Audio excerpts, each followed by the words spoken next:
साथियों नमस्कार। पिछली कक्षा में हम पृथ्वीराज चौहान की दिग्विजय नीति को पढ़ रहे थे और उस दिग्विजय नीति के तहत ही पृथ्वीराज चौहान ने किस प्रकार से अपने आसपास के शासकों को परास्त किया है उसके बारे में हमने देखा था। एक बार हम फिर से उस चीज को देख लें कि आखिरकार पृथ्वीराज चौहान ने जो आपकी दिग्विजय की नीति है उस दिग्विजय की नीति में किन किन शासकों को परास्त किया है, किन किन शासकों संघर्ष किया है। तो उसमें हमने देखा था कि उसका सबसे पहले जो संघर्ष हुआ था वो चंदेल से हुआ था और तुमुल के युद्ध में उसने परमृत देव को परास्त किया, जिसमें आपके अल्लाह और उदल आपके मारे गए थे, वीर गति को प्राप्त हो गए थे। फिर हमने देखा था कि जो चालुक्य वंश के शासक भीम द्वितीय उनसे उनका किस प्रकार संघर्ष हुआ। और फिर हमने देखा था कि जो आपकी दिग्विजय नीति का अंतिम सोपान जहां जाकर खत्म होता है वो है आपके कन्नौज के गेडवाल। उस समय के शासक थे आपके जयचंद्र और जयचंद्र से कैसे उनका संघर्ष हुआ। और फिर हमने देखा यह भी कि इन संघर्षों से पृथ्वीराज चौहान को लाभ हुआ कि नहीं हुआ, वो हमने सारी बातें डिटेल में पढ़ने का प्रयास किया है। अब आज की इस कक्षा में हम इस बात की ओर ध्यान रखेंगे कि आखिरकार जो दिग्विजय की नीति हुई है पृथ्वीराज चौहान की, क्या उसके कोई लाभ है या फिर उसकी हानि अधिक है। तो अलग अलग इतिहासकार इस संबंध में अलग अलग बात रखते हैं, क्योंकि विद्यार्थियों जब तक आप इस दिग्विजय नीति की समीक्षा नहीं करेंगे, उसको आप सही प्रकार से अध्ययन नहीं करेंगे, तो तुर्कों से होने वाले संघर्ष को आप सही समझ नहीं पाओगे। तो आज की इस कक्षा में हम उसकी दिग्विजय नीति जो है उसकी हम समीक्षा करने का प्रयास करेंगे और इस समीक्षा के तहत ही हम देखेंगे कि इस नीति के पक्ष में कौन है और उससे क्या लाभ हुआ, इस नीति के विपक्ष में क्या बातें कही जा रही है और उससे उसको क्या हानि हुई है पृथ्वीराज चौहान को। तभी दोनों बात हम देख लेंगे तो जो समीक्षा वाली बात है वो भी हमारे पूरी हो जाएगी।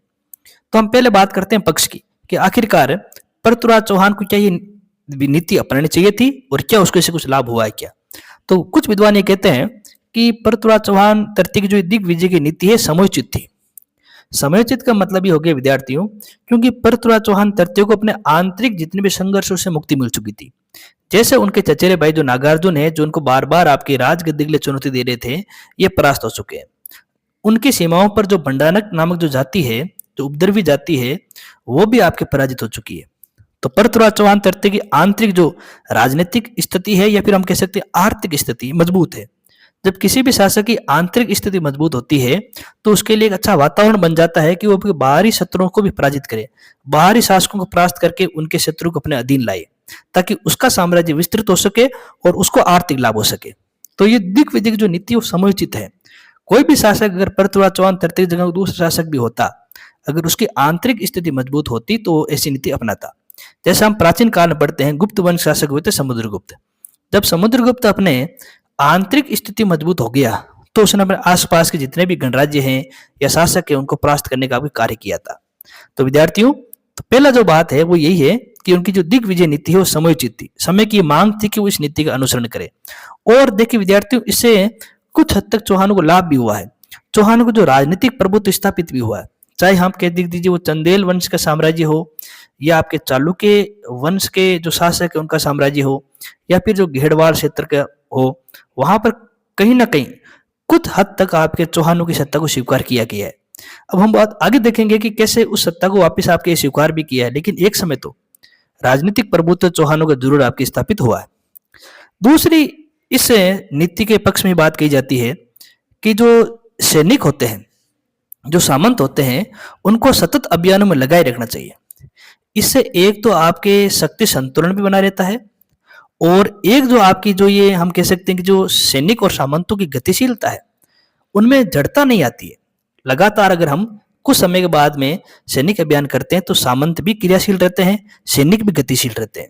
तो सैनिक और सामंतों में किसी प्रकार की जड़ता नहीं आती है, क्योंकि अब पृथ्वीराज चौहान को आंतरिक कोई आपके संघर्ष का कोई और आपके तत्व मिल नहीं रहा है। तो उसकी नीति सही थी कि अपने सामंतों और सेना के माध्यम से अपने आसपास के शत्रु को आपके विजित किया जाए।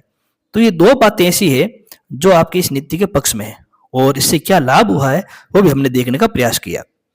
लेकिन विद्यार्थियों, जो अधिकांश आपके इतिहासकार हैं, अधिकांश विद्वान हैं, वो इस बात की ओर ज्यादा स्वीकार करते हैं या समर्थन देते हैं कि ये दिग्विजय की नीति दूरदर्शितापूर्ण नहीं थी।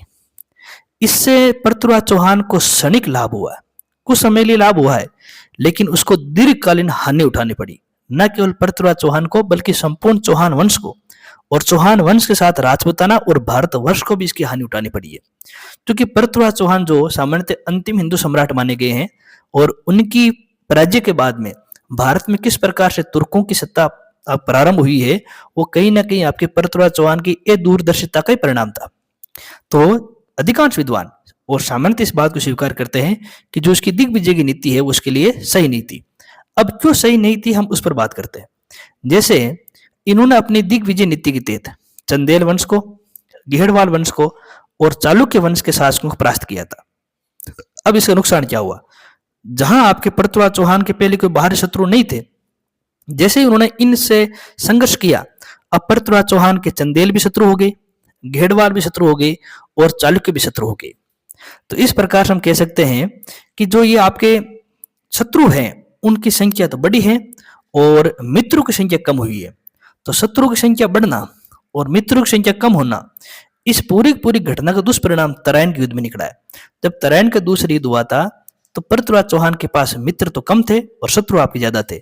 उसे एक तो बाहरी शक्ति से युद्ध करना पड़ रहा था और एक अपने क्षेत्र में अपने आसपास के राजाओं से भी संघर्ष करना पड़ रहा था। तो कहीं ना कहीं चंदेलों, घेड़वालों और चालुक्यों से संघर्ष करना उसको तुर्कों से पराजित होने के करीब लेकर गया। तो ये पहला आपके तर्क दिया जाता है और इस आधार पर कहा जाता है कि उसकी जो दिग्विजय की नीति है वो सही नहीं थी। दूसरा ये तर्क दिया गया है विद्यार्थियों कि जो ये दिग्विजय की नीति है उससे आर्थिक और मुख्यतः सैनिक में बढ़ोतरी हुई।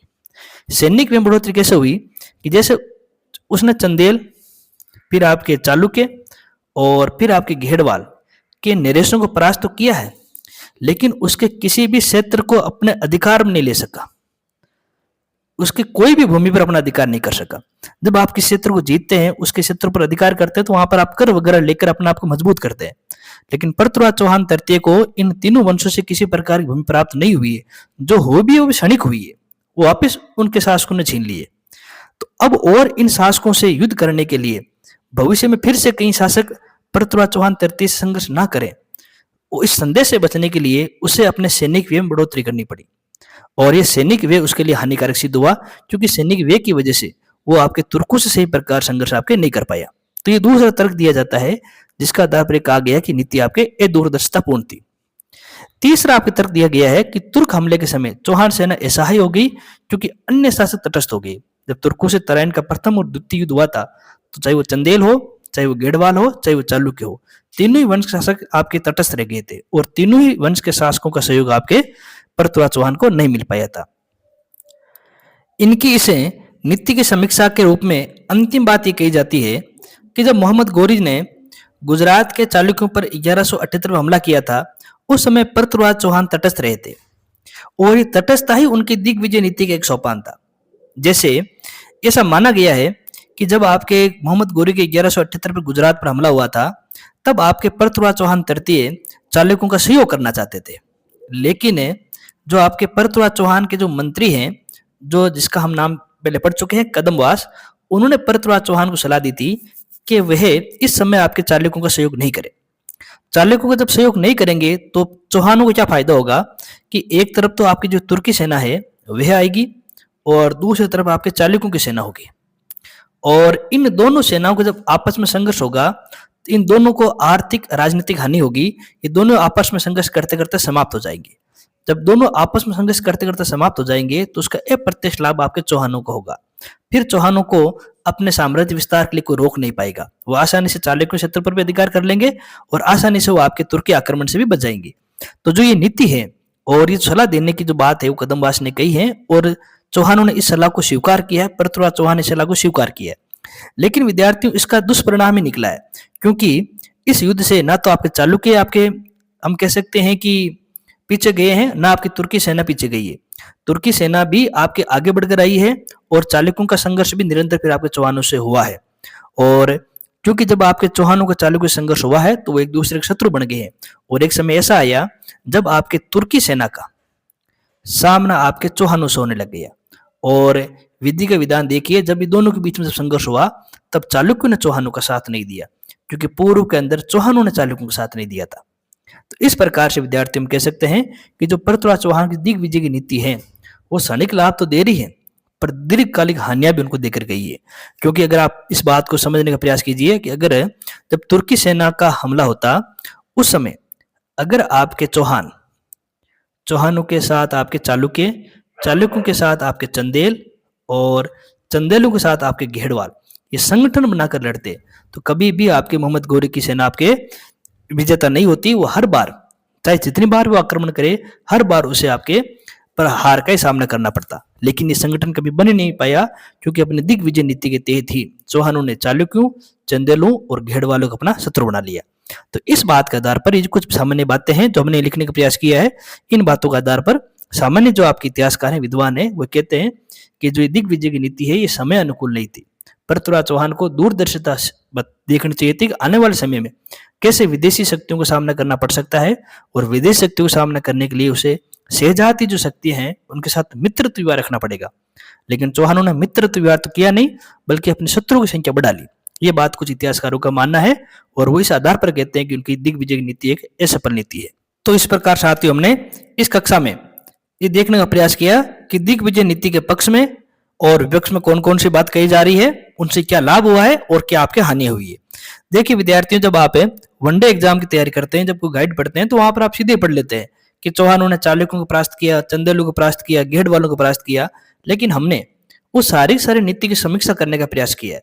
जब आप किसी चीज की समीक्षा करते हैं, उसे गहन उसका चिंतन करते हैं, तो घटनाएं आपको आसानी से याद भी हो जाती है, आपको रटना नहीं पड़ता है। युद्ध हुआ है, और आप युद्ध कब हुआ है, किन के मध्य हुआ, ये रट तो लेते हैं, लेकिन उस युद्ध के पीछे क्या कारण रहे हैं, उन युद्धों के समय क्या घटनाएं घटित हुई हैं, और उन युद्धों से क्या परिणाम निकले हैं, और उन परिणामों से किस प्रकार से भविष्य परिवर्तित हुआ है।